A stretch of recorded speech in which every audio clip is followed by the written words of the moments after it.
It is in large measure thanks to her that we are welcoming this swell of young congregants, individuals, couples, and families.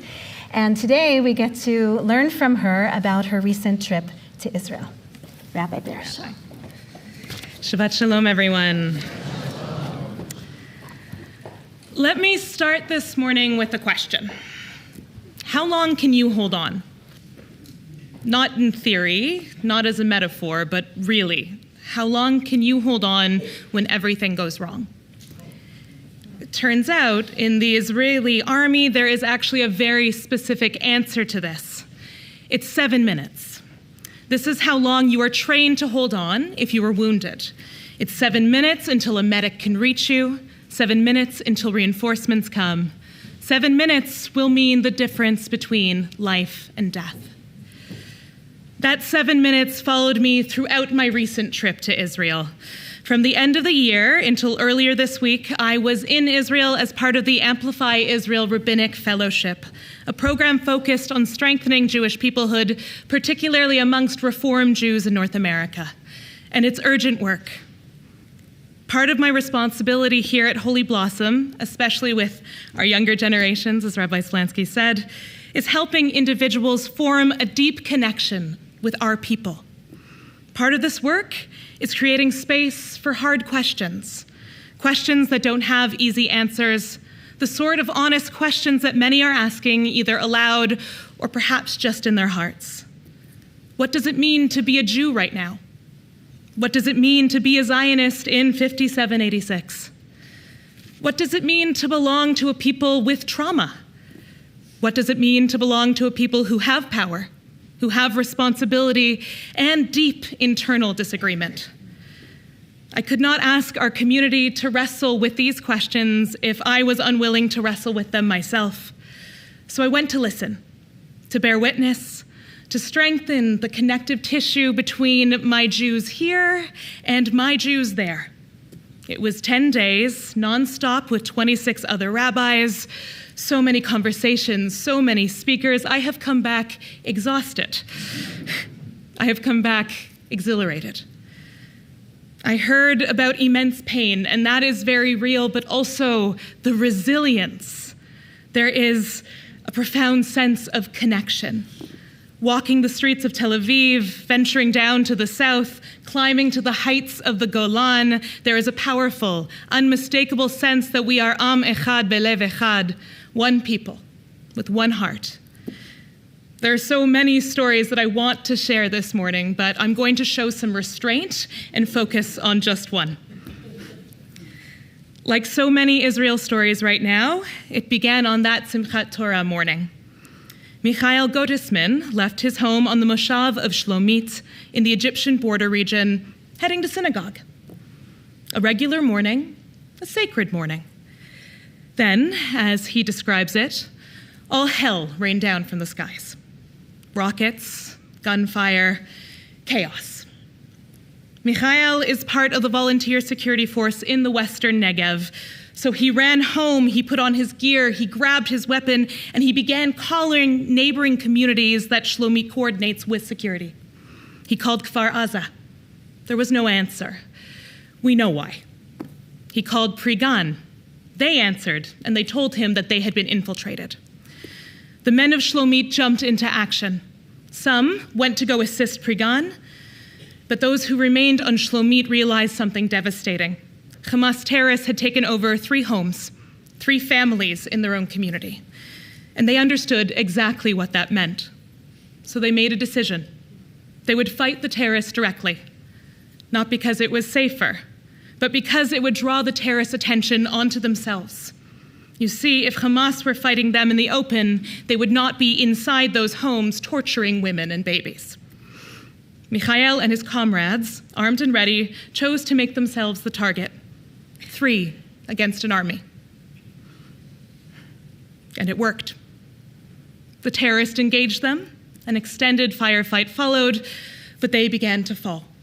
2 of his friends died in front of him, and then he was shot. First, a bullet lodged in his arm, and another beneath his ceramic vest lodged in his liver. There was so much blood that Michael literally felt the life draining out of his body. He says, "It was like my battery had been at 150%, ready to defend our home, and then suddenly it just dropped to less than 1%. He knew this was how he was going to die. What do you do when you have just enough battery left to send one single message? He turned his thoughts to HaKadosh Baruch Hu, to God. And what did he say? He said, "Thank you. Thank you for my beautiful family.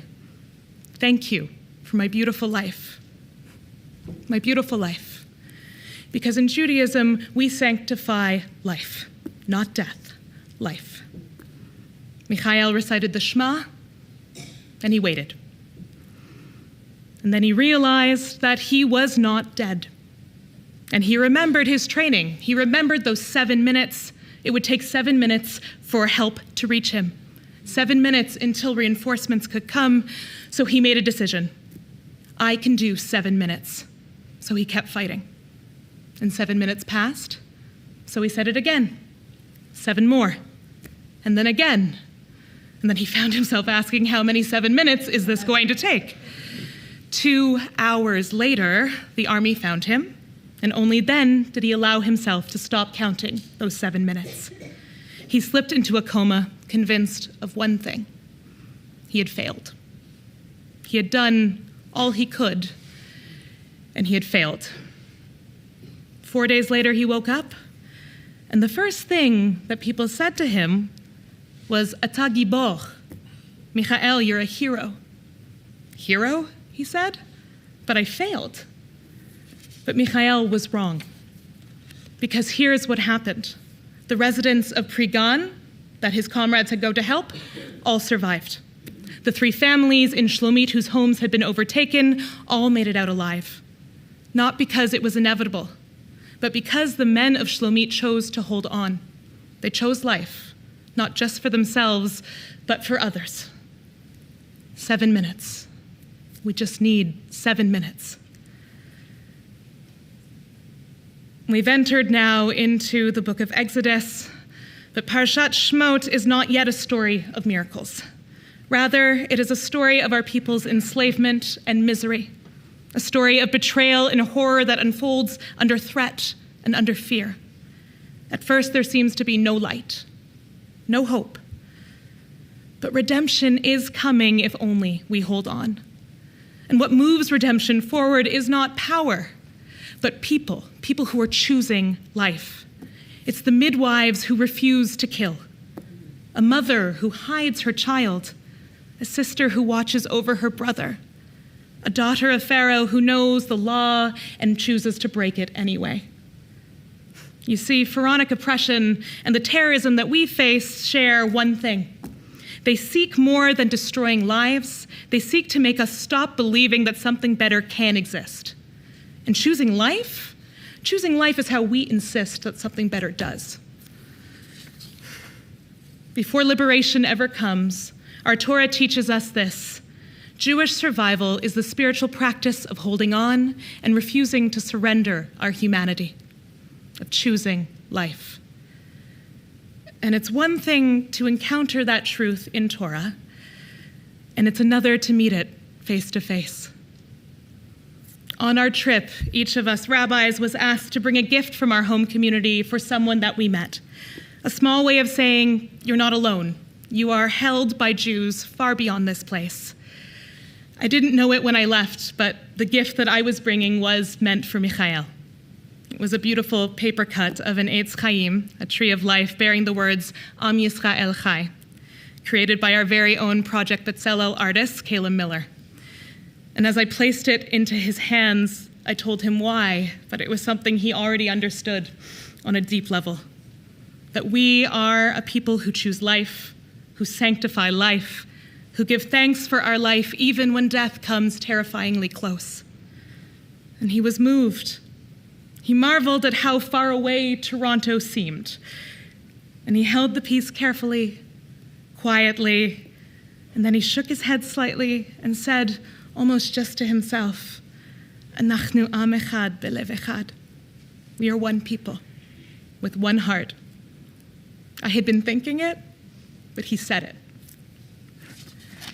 And in that moment, the distance that he had just been marveling at from Toronto to Shlomit, it just dissolved. And I have never felt that truth of peoplehood more palpably than I did on this trip. This is what it looks like when Torah jumps off the page. Not as a miracle, not as an abstraction, but as the Jewish people choosing life and, crucially, choosing one another. So many in our community carry a real and meaningful relationship with Israel that is rooted in family and memory, braided from love and worry. Israel is not abstract here. But this moment asks something of us. Not urgency, but presence. Because connection is oxygen itself for our people right now. Connections deepens when it is embodied, when we walk the land, when we sit with its people, with our people, when we hear the voices of those who are living in the aftermath of one of our darkest chapters and who are still choosing to hold on. That's why this year, Holy Blossom is offering more than one way to travel to Israel with your community. Later this June and into early July, Rabbi Splansky will lead We the North, a solidarity service learning journey to northern Israel. It'll be a week shaped by learning, by relationship, and hands-on volunteering, offering a way to show up for communities still displaced, still rebuilding, and still holding on to one another through unimaginable strain. And this coming December, Rabbi Kay and I are leading a multi-generational community trip. Parents and children, grandparents and grandchildren, young adults and elders. It's a journey designed to meet Israel as it is today, to listen carefully, to ask hard questions, and to make room for complexity, and to strengthen the bonds that sustain Israeli Jews and Canadian Jews alike. Hearing Israeli stories matters, and so does understanding our own story as diaspora Jews and how deeply those stories are intertwined, because we are also holding on. Our shared story of resilience and hope is one that bonds, that keeps Jewish peoplehood strong across distance, human, textured, and alive. These journeys are different, but they are grounded in the same belief, that Jewish peoplehood is sustained through relationship, through shared experience, through showing up together. So if something in this speaks to you, if you feel a pull toward deeper connection, please come speak with us. We are so honored to walk this path with you. So I came back, as I said, exhausted, physically exhausted, but I am spiritually exhilarated. I am changed by this trip, and I am strengthened, because choosing life does not mean denying pain. It means those 7 minutes. 7 minutes to hold on when things feel unstable. 7 minutes to fight, not out of rage, but out of love. 7 minutes to choose life again and again, even when it would be so much easier to turn away. 7 minutes to give thanks for our beautiful lives, for our families, for the gift of belonging to a people that has always known how to endure. 7 minutes to refuse to let terror define who we are or shrink the moral horizon of our lives. And when those 7 minutes are over, we take a breath and we choose 7 more. Until redemption comes, we hold fast to our humanity. We live our Judaism out loud with joy and with courage, unapologetically Jewish, unapologetically ourselves. 7 minutes, and then 7 more. Shabbat Shalom.